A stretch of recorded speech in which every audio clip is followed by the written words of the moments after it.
रास्ता चेंज कर दिया है। समझाने वाले समझाएंगे कि इन सब के चक्कर में ना पड़ो। अच्छे अच्छे ज्ञानी, अच्छे अच्छे टीचर, अच्छे अच्छे पंडित, अच्छे अच्छे टीचर, विद्वान, आपके पेरेंट्स, आपके मित्र हैं, सब समझाएंगे और आप भी अपने आप को समझाएंगे कि इस रास्ते से हटो, इस मैटर से हटो, लेकिन फिर भी आप हट नहीं पाएंगे। अरे आप खुद समझेंगे, जानेंगे कि इस लव के मैटर से, प्रेम विवाह, प्रेम सब चीजों से दूर हो जाएं।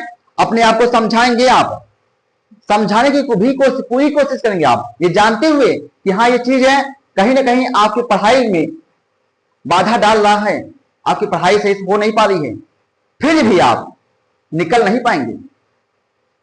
आप निकलना चाहेंगे लेकिन निकल नहीं पाएंगे। इसलिए इस मैटर में पढ़ना ही नहीं है। अगर आप एक बार पढ़ गए तो निकलना मुश्किल हो जाएगा। अरे आप भी समझाएंगे अपने आप को, लेकिन समझाएंगे लेकिन निकल नहीं पाएंगे। इसलिए लव के चक्कर में नहीं पड़ना है। जितना हो सके उतना दूर रहना है। चाहे महिला हो, चाहे पुरुष हो, चाहे गर्ल्स हो, चाहे बॉयज हो, सबके लिए हम कह रहे हैं कि लव, प्रेम प्रसंग के चक्कर में नहीं पड़ना है। ये ऐसी समस्या है जिसका कोई इलाज नहीं है। ठीक है, इसका कोई इलाज नहीं है। इसका एक ही इलाज होता है, या तो बहुत बड़ा ठोकर या तो बहुत बड़ा धोखा। सामने वाला अगर आपको धोखा दे दिया, बहुत बड़ा झटका दे दिया, बहुत बड़ा ठोकर दे दिया, तभी आप इस समस्या से निकल सकते हैं। अन्यथा आप इस समस्या से कभी निकल नहीं पाएंगे। अगर कोई अच्छा पार्टनर मिल गया तो शायद ठीक है, लेकिन मुश्किल है ये सब चीज। पार्टनर अच्छा मिले या खराब मिला तो जिंदगी खराब हो जाएगी आपकी। अच्छा मिला तब भी कहीं ना कहीं आपकी पढ़ाई में समस्या बनेगी। अगर अच्छा पार्टनर मिल गया, साथ देने वाला, समस्या को समझने वाला, तो शायद ही आप मुश्किल नहीं होगा।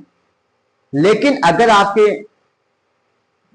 पढ़ाई में ये अगर आप ये सब चीजें कर रहे हैं तो कहीं ना कहीं समस्या पैदा होगी और इस समस्या से आप निकल नहीं पाएंगे। निकलना चाहेंगे लेकिन फिर भी आप निकल नहीं पाएंगे।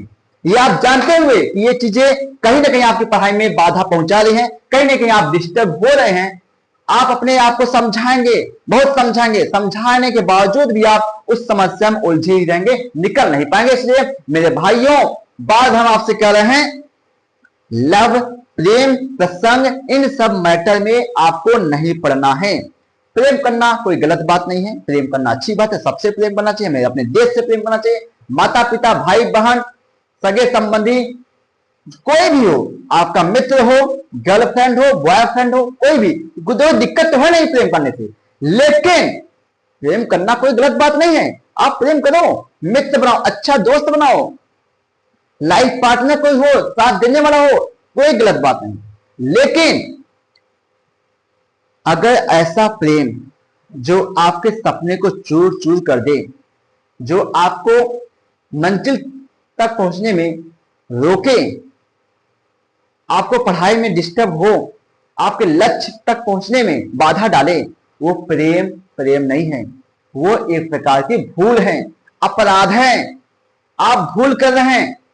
ऐसा प्रेम जो आपके सपने को पूरा न होने दे, वो प्रेम नहीं है, वो अपराध है, भूल है। ठीक है, ऐसा प्रेम जो आपके सपने को चूर कर दे, जो आपके लक्ष्य तक पहुंचने ही ना दे, वो प्रेम नहीं है, वो भूल है। इसलिए आपको ऐसी कोई भूल नहीं करनी है। प्रेम का चक्कर नहीं पड़ना है, किसी के पीछे नहीं पड़ना है। अकेले रहो और अपने काम से काम मतलब रखो, अपनी पढ़ाई से मतलब रखिए, केवल और केवल अपनी पढ़ाई, क्योंकि ये ऐसा चीज है जिसका कोई इलाज नहीं है, सबका इलाज है। हर चीज आपको समझाया जाएगा, समझ में आ जाएगा, लेकिन ये चीज आपको कोई समझाएगा, समझ में नहीं आएगा। सबके सामने आप हाँ हाँ तो कहोगे, लेकिन आपका मन इस बात को गवाही नहीं देगा। आपका मन नहीं कहेगा कि आप सामने वाले को छोड़िए। अगर प्रेम में आप पड़ जाएंगे तब, अगर आप ईमानदार होंगे, सच्चे होंगे, दिल के साफ होंगे, तो आप इस प्रेम में उलझ जाएंगे। इसलिए मेरे भाइयों, यही आपसे कहेंगे, प्रेम विवाह के चक्कर अभी मत पड़िए, अपनी पढ़ाई से केवल मतलब रखिए। जब सक्सेस हो जाएंगे, अच्छे अच्छे लोगों से प्रेम रखिए। हाँ, अच्छे लोगों का हाथ थामिए और साथ उनका दीजिए, किसी को धोखा मत दीजिए, ठीक है। लेकिन सब सक्सेस होने के बाद, जब आप सफल हो जाइए तो प्रेम भी करिए, किसी का हाथ भी थामिए और जिससे प्रेम करिए उसको धोखा मत दीजिए, जीवन भर उसका साथ दीजिए। यही हम आप लोगों को सीख देंगे। आज के लिए इतना ही काफी है। अब आगे का जो इसी प्रकार से हम कोई टिप्स और लाएंगे एजुकेशन से संबंधित, सिविल सर्विस, आईएएस से संबंधित। तब तक के लिए नमस्कार, जय हिंद।